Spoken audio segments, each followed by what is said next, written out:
आज पुन्हा वैभवीचे आणि वैभवचे कडाक्याचे भांडण झाले। वैभवी खूपच रागात होती। वैभवीने टेबलावरची फुलदाणी जोरात जमिनीवरती आदळलं। त्याचे पार तुकडे तुकडे झाले। आता ती वैभवला म्हणाली, जोडून दाखव हे पहिल्यासारखे। वैभव तिच्याकडे बघत निःशब्द झाला होता।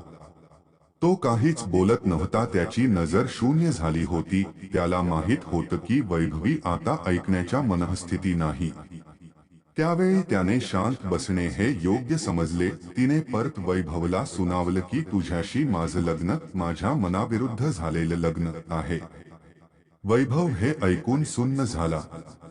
वैभव फुलदाणीचे तुकडे उचलून डस्टबिन मध्ये टाकत होता। पण अचानक त्याच्या मनात काही आलं आणि त्याने ते तुकडे एका प्लास्टिकच्या पिशवीत भरले। हताश झालेला वैभव जड हृदयाने ते सगळं पुन्हा पुन्हा आठवत होता की यात माझी काहीच चूक नाही। मी थोडीच बळजबरी केली होती। माझ्याशी लग्न कर म्हणून आणि करायचं नव्हतं। माझ्याशी लग्न तर मला तस अगोदरच सांगायचं ना।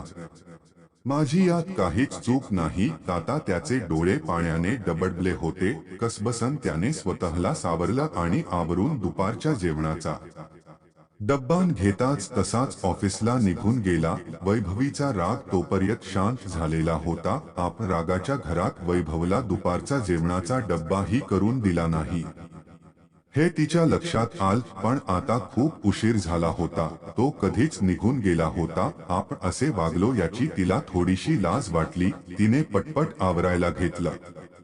मस्त गोल गोल पोळ्या आणि भाजी बनवली। वैभवचा जेवणाचा डब्बा भरला आणि त्याच्या ऑफिसला जाण्यासाठी निघाली।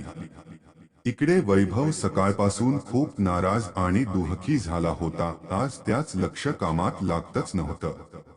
समोरचा पीसी तसाच चालू होता आणि तो खोल कुठेतरी विचारांच्या गर्तेत हरवला होता। त्याला मध्येच वाटत होतं की आपण लग्न करून मोठी चूक केली आहे। वैभवीला दुसरं कोणीतरी आवडत असावं आणि कदाचित घरच्यांच्या दबावामुळे तिला आपल्याशी लग्न करावे लागले।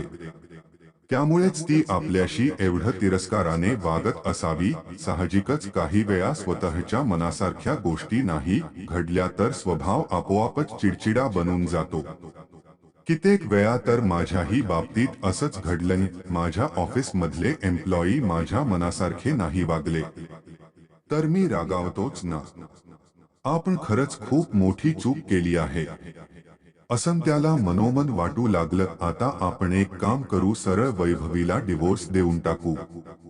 म्हणजे ती हवं त्या मुलाशी लग्न करेल आणि सुखी राहील आणि माझं मी बघेल काय करायचं ते। ठरलं तर आज संध्याकाळी तुझ्याशी आपण बोलून घेऊ आणि एकदाचा काय असेल तो निर्णय घेऊ। तेवढ्यात त्याच्या ऑफिसमधल्या केबिनच्या डोअरवरती नॉक नॉक असा आवाज झाला आणि विचारांच्या गर्तेत हरवलेला वैभव भानावरती आला। येस कमिंग असं म्हणून तो सावरून बसला। त्याच्या डोळ्यावरती विश्वासच बसत नव्हता। आपण स्वप्न तर नाही ना बघत असं त्याला मनोमन भासायला लागलं। वैभवी त्याच्या केबिन मध्ये त्याचा टिफिन घेऊन आली होती।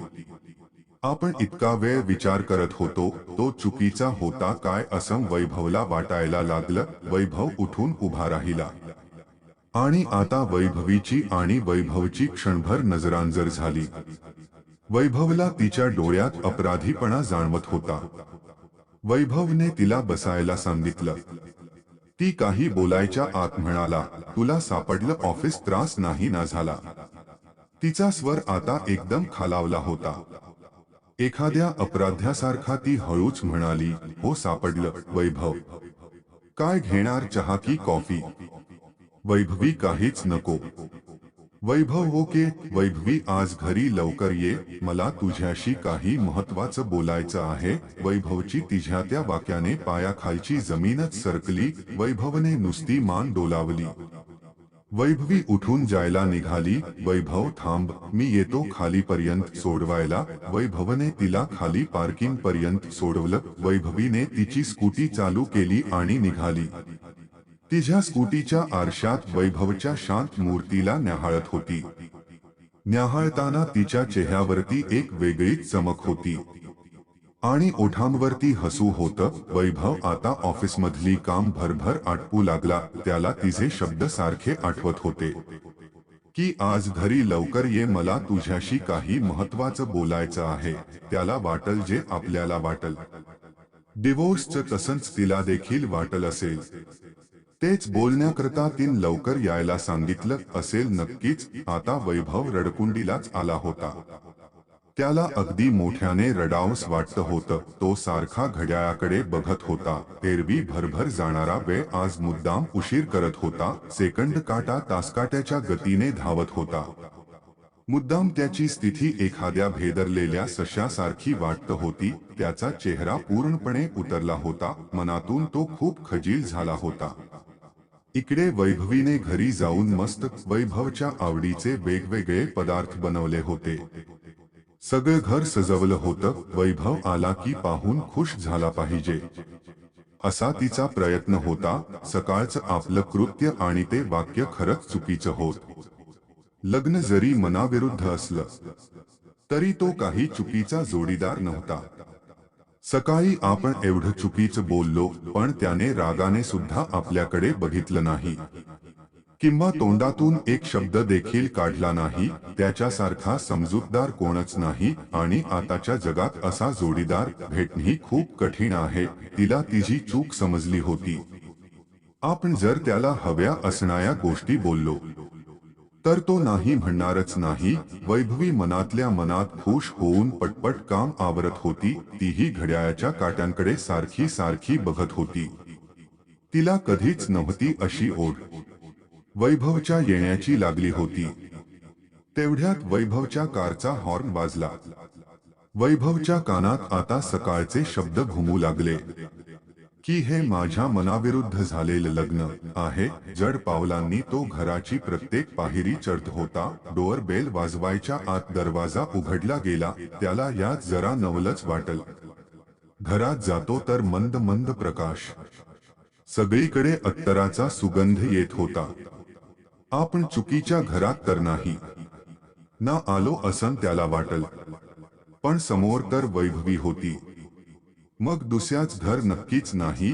तीन हातातली बॅग घेतली. हे चाललंय काय हे त्याला समजतच नव्हतं. त्याला तिने आवरून यायला सांगितले. जेवण तयार आहे. सकाळच्या प्रकाराची सारवासारव करण्यासाठी तर नसेल नाही सगळी तयारी असं वैभवला वाटू लागलं. तो आवरून डायनिंग टेबल जवळ आला. त्याच्या आवडीचे सगळे पदार्थ बनले होते. आता त्याची भूक आणखी खवळली गेली. पण मनात सकाळचे शब्द येताच ती भूक कुठच्या कुठं पळून गेली. वैभवी ही आता समोर येऊन बसली. मी बोलायला काही सुरुवात करताच तिच्या तोंडून शब्द बाहेर पडले. सॉरी. मी तर आवाज झालो. मी म्हणालो. काय म्हणाली तू? तशी ती पुन्हा एकदा म्हणाली. आय एम एक्स्ट्रीमली सॉरी वैभव. मी सकाळी जे काही वागले ते खरंच चुकीचं होतं. माझी अशी चिडचिड होते सारखी, कारण मला पुढे शिकायचं आहे आणि एक चांगला जॉबही करायचा आहे. माझं तस पहिल्यापासून स्वप्न आहे, पण अचानक लग्न झालं आणि सगळंच बदलून गेल. माझं स्वप्न हे स्वप्नच राहील म्हणून मी तुझ्यावर रागवत होते.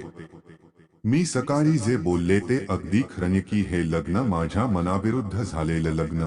पण तुझा स्वभाव वगैरे पाहून आता मला असं वाटतं आहे की मला योग्य जोडीदार भेटलाय. मलाच समजायला जरा उशीर झालाय. आणि ती आता डबडबल्या डोळ्यांनी म्हणू लागली की वैभव मला माफ कर.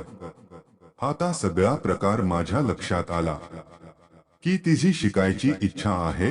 वैभव तिला बोलला की मला कधी अडचण नव्हती तुझ्या शिकण्याबद्दल आणि इथून पुढेही नसणार. उलट मला तर असं वाटतं होतं की तू तुझं राहिलेलं शिक्षण पूर्ण कराव, पण तू कधी बोलण्याचा चान्स दिलाच नाही. तुला पाहिजे त्या कॉलेजला ऍडमिशन घे.